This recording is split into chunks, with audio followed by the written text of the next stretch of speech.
Just a disclaimer that this 10-part video series does contain some flashing lights and sudden loud noises, and it touches on mental health, depression, social media addiction, and other deep topics of discussion. And since it's not been re-edited, save for these PNGs added onto the front of each chapter, references to dates and times may not be relevant since it was originally made last year. But with that said, please enjoy the story of my decade-long journey as a fursuit dancer.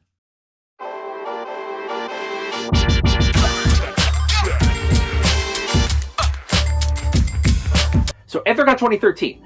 So, for those that are newer to Fursuit dance competition, we used to have this torture called freestyle prelims. You would build a choreography weeks in advance,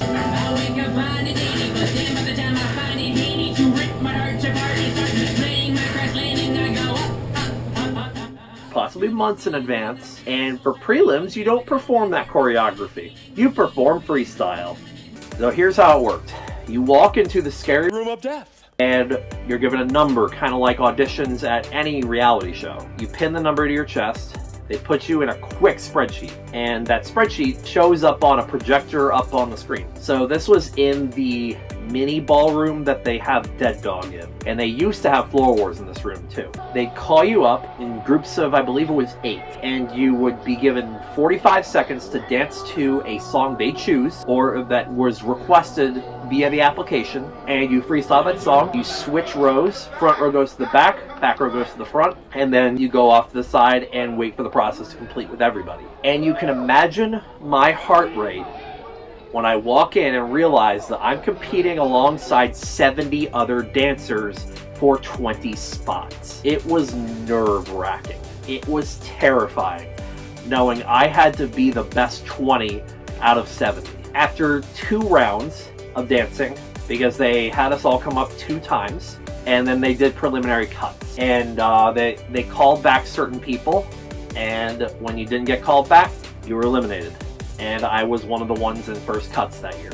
Handling dejection and disappointment is hard, but you can't go in expecting the world.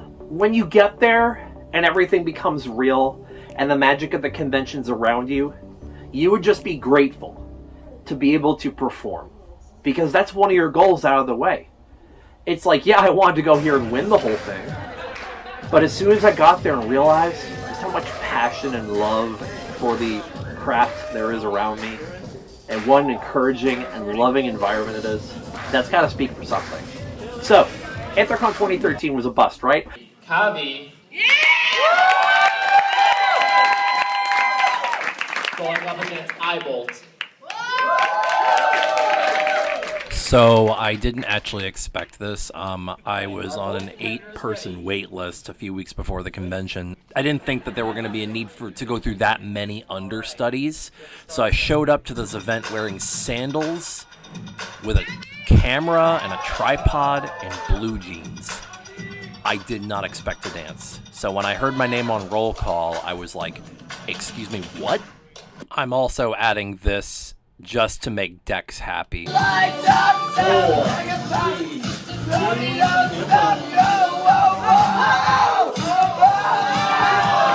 I was eliminated first round, but I danced on stage for the first time. So you could say that I kind of got my goal to be on the stage at Anthrocon, right? After the convention, back to the drawing board, started practicing MFF. This kind of was a little more direct in what happened, though. Went to the con, scary room of death, callbacks, didn't get called. But I did have a friend who did, and I got to pull for that friend for the remainder.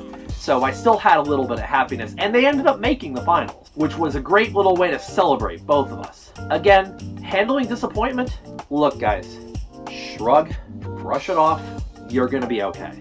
I know it is really, really hard to work on a choreography, to work on something you put heart and soul and passion into, and be told you're not good enough. That hurts. What hurts the most about it is you may never now get to do that performance, or it may never be the same.